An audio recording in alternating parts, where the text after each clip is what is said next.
प्रधानमंत्री नरेंद्र मोदी ने आज बजट से ठीक पहले बता दिया कि किस पर कृपा बरसने वाली है और किस पर क्रोध होगा।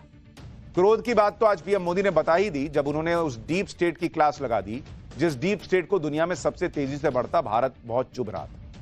ये डीप स्टेट, ये इकोसिस्टम हमेशा इस ताक में रहता है कि भारत के साथ कोई ना कोई साजिश की जाए। इस डीप स्टेट के दम पर भारत में भी मोदी विरोधी बड़े उछल रहे। पीएम मोदी ने आज इसी डीप स्टेट की चिंगारी को कैसे ठंडा किया, उसका चैप्टर भी खोलूंगा। उसमें ट्रंप का क्या योगदान है यह भी बताऊंगा। लेकिन पहले बजट की बात। आप पीएम मोदी को सुनिए, उन्होंने जो मिडिल क्लास का नाम लेकर कहा है, फिर बताऊंगा कि बजट में होने क्या वाला है और मिडिल क्लास को क्या राहत मिल सकती है। मां लक्ष्मी हमें सिद्धि और विवेक देती है, समृद्धि और कल्याण भी देती है। मैं मां लक्ष्मी से प्रार्थना करता हूं कि देश के हर गरीब एवं मध्यम वर्ग समुदाय पर मां लक्ष्मी की विशेष कृपा रहे। अब प्रधानमंत्री कई बार खुद ही कह चुके हैं कि वो जो करने वाले होते हैं उसका हिंट वो पहले ही दे देते हैं। इसलिए पब्लिक को लग रहा है कि उन्होंने गरीब और मिडिल क्लास पर मां लक्ष्मी की कृपा विशेष तौर पर बनी रहे, यह कहकर बहुत बड़ा संकेत दे दिया। बजट से ठीक पहले पीएम मोदी ने गरीब और मिडिल क्लास पर मां लक्ष्मी की कृपा की बात की और यह सबको पता है कि मां लक्ष्मी की कृपा से समृद्धि और धन की वर्षा होती है। इसलिए पीएम मोदी के बयान का सीधा मतलब अभी तो यही निकाला जा रहा है कि बजट से गरीब और मिडिल क्लास की जेब भरने वाली, और यह तभी हो सकता है जब मोदी सरकार टैक्स में कटौती करे, जिससे मिडिल क्लास की जेब पहले से ज्यादा भरी रहे। हमने कुछ दिन पहले ही आपको पाठशाला में बताया था कि इस बजट से मिडिल क्लास की उम्मीदें क्या हैं। जैसे मिडिल क्लास को उम्मीद है कि भाई न्यू टैक्स रिजीम के तहत 10 लाख रुपए तक सालाना आय को टैक्स फ्री कर दिया जाए, अभी यह 7 लाख की लिमिट है। दूसरा कि 18 से 20 लाख की इनकम पर टैक्स रेट को कम कर 20% किया जाए, अभी 12 से 15 लाख की इनकम पर 20% टैक्स लग जाता है। तीसरा, न्यू टैक्स रिजीम में 30% टैक्स स्लैब को 15 लाख की इनकम से बढ़ाकर 20 लाख से ज्यादा की इनकम पर लागू कर दिया जाए। अब जो प्रधानमंत्री कह रहे हैं, क्या उसका मतलब यही है कि इनमें से कुछ कुछ हो सकता है या सब हो सकता है? क्या उसके लिए जमीन तैयार है? आज आपको यह भी बताऊं। कल का बजट पीएम मोदी के तीसरे कार्यकाल का पहला पूर्ण बजट होने वाला है और बजट से मिडिल क्लास का खास ख्याल रखा जाएगा। इसके संकेत आज सिर्फ प्रधानमंत्री नरेंद्र मोदी ने नहीं दिए, बल्कि राष्ट्रपति द्रौपदी मुर्मू ने भी अपने भाषण में इसका संकेत दिया।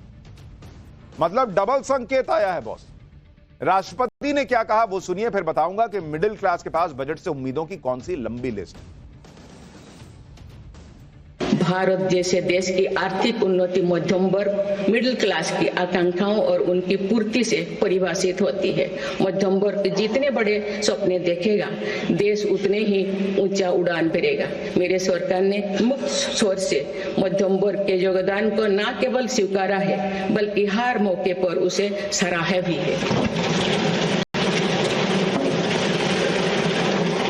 सरकारी कर्मचारी भी मिडिल क्लास के अहम प्रतिनिधि है। हाल ही में मेरी सरकार ने सरकारी कर्मचारियों के कल्याण के लिए 8वें वेतन आयोग के गठन का निर्णय लिया है। यानी मन में पहला लड्डू फूटा जब नरेंद्र मोदी ने कहा कि मिडिल क्लास और गरीबों पर मां लक्ष्मी की कृपा विशेष बनी रहे। दूसरा लड्डू फूटा जब राष्ट्रपति ने कह दिया कि देश तभी आगे तेजी से बढ़ेगा जब मिडिल क्लास बड़े सपने देखेगा और वो सपने पूरे कर पाएगा। सपने तो तभी पूरे कर पाएगा जब जेब में लक्ष्मी जी होंगी। लक्ष्मी जी तभी होंगी जब टैक्स थोड़ा कम होगा। तो क्या ये डबल संकेत हैं कि बजट में मिडिल क्लास को राहत मिलने वाली है? राष्ट्रपति द्रौपदी मुर्मू ने अपने भाषण में बहुत अहम बात बोली। उन्होंने कहा कि मोदी सरकार मध्यम वर्ग के योगदान को मानती है, उसकी सराहना करती है। लेकिन अब मिडिल क्लास कह रहा है कि यह तारीफ तो ठीक है, लेकिन कुछ राहत भी तो दीजिए। मिडिल क्लास ये राहत इसलिए मांग रहा है क्योंकि उसे लगता है कि उसने टैक्स पर जरूरत से ज्यादा भार उठाया हुआ है। आप देखिए कि साल 2013-14 में इंडिविजुअल टैक्स पेयर थे 1,66,00,000। मतलब जो लोग टैक्स भरते थे, ये वो टैक्स पेयर्स हैं जो रिटर्न फाइल करते हैं तो जीरो टैक्स नहीं दिखाते हैं। इनकी संख्या साल 2023-24 में बढ़कर 2,81,00,000 पहुंच गई। यानी पिछले 10 साल में 1,15,00,000 इंडिविजुअल टैक्स पेयर्स की संख्या में बढ़ोतरी हुई। टैक्स फाइल करने वाले तो और बढ़े हैं, वो 8, 9, 10 करोड़ पहुंच गए, लेकिन उनमें से ज्यादातर लोग जो है वो जीरो रिटर्न फाइल करते हैं। जो टैक्स देते हैं उनकी संख्या बढ़ी। अब आप कॉर्पोरेट इनकम टैक्स को देखिए। साल 2019-20 में कुल कॉर्पोरेट टैक्स कलेक्शन हुआ था 5.56 लाख करोड़ रुपए। साल 2024-25 में यह 10 लाख करोड़ के पार चला गया। यानी 5 साल में कॉर्पोरेट टैक्स कलेक्शन, यानी जो कंपनियों से टैक्स सरकार ने वसूला, वो 83% बढ़ गया। लेकिन इसी दौरान आप इंडिविजुअल टैक्स पेयर्स का हाल देखिए। साल 2019-20 में इंडिविजुअल टैक्स पेयर्स ने कुल इनकम टैक्स भरा था 4,92,000 करोड़ रुपए, जो अब बढ़कर 11,87,000 करोड़ रुपए तक पहुंच गया। यानी 5 साल में इंडिविजुअल टैक्स पेयर्स का इनकम टैक्स कलेक्शन 141% बढ़ गया बॉस। 5 साल में इंडिविजुअल टैक्स पेयर्स ने कॉर्पोरेट टैक्स से करीब 1.5 लाख करोड़ रुपए ज्यादा इनकम टैक्स भरा है। यानी इंडिविजुअल टैक्स पेयर्स की संख्या भी बढ़ी, उन्होंने ज्यादा टैक्स भी भरा, लेकिन सवाल है कि उनको रिटर्न में क्या मिला। यह भी दिखाता हूं आपको। देखिए, पिछले साल के इकोनॉमिक सर्वे के मुताबिक साल 2020 से साल 2023 के बीच कॉर्पोरेट प्रॉफिट 4 गुना बढ़ गया। लेकिन जिस रफ्तार से कंपनियों ने पैसा कमाया, प्रॉफिट बढ़ा उनका, उस रफ्तार से मिडिल क्लास की सैलरी नहीं बढ़ाई उन कंपनियों ने।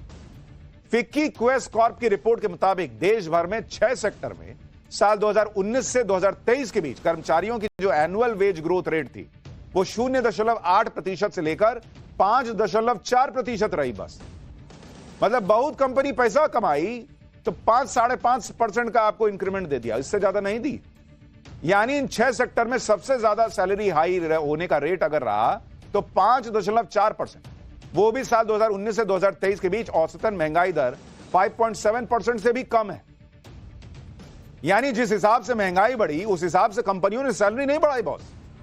और यह सरकार कंपनियों को राहत दी कि आप अगर पैसा बचाइएगा तो ज्यादा नौकरी दीजिएगा, ज्यादा लोगों की सैलरी बढ़ाइएगा, वो ज्यादा कमाएगा तो ज्यादा इन्वेस्ट करेगा, आप भी देश में पैसा लगा पाइएगा। लेकिन कंपनियों ने जो किया भैया, उन्होंने तो झोल कर दिया, खुद मोटा माल कमा लिया, और सैलरी बढ़ाने की बारी आई तो कहा कि तुम काम ही क्या करते हो, हटो यहां से, लो 5% लो, जाओ। अब आम आदमी के हाथ में ज्यादा पैसा इसलिए भी रहना चाहिए क्योंकि भारत की जीडीपी में 60% की हिस्सेदारी प्राइवेट कंजम्पशन की है बॉस। वैसे तो मिडिल क्लास की आम बजट से उम्मीदों की एक लंबी लिस्ट है, जैसे इनकम टैक्स फाइल करने की प्रक्रिया को आसान बनाना चाहिए, ये लोगों को लगता है। 80C में निवेश पर टैक्स की छूट को 2.5 लाख किया जाए। अभी 1.5 लाख तक के निवेश पर छूट मिलती है और ये काफी समय से बदली नहीं। स्टैंडर्ड डिडक्शन की लिमिट को बढ़ाया जाए। अभी न्यू टैक्स रिजीम में स्टैंडर्ड डिडक्शन 75,000, कहा जा रहा है कि इसको लेकर डिमांड है कि भैया इसको कम से कम 1 लाख तो कीजिए। होम लोन पर ब्याज छूट की लिमिट 2 लाख है, आम आदमी कहता है कि कम से कम 3 लाख तो कीजिए बॉस। इसके अलावा टैक्स पेयर्स की यह भी मांग है कि एचआरए में के तहत मिलने वाली छूट को न्यू टैक्स रिजीम में भी जोड़ा जाए। जीएसटी की व्यवस्था को और आसान बनाया जाए। मौजूदा स्टैंप ड्यूटी की दरों को थोड़ा कम किया जाए। हेल्थ इंश्योरेंस जैसी जरूरी चीजों से जीएसटी हटना चाहिए। अब लोग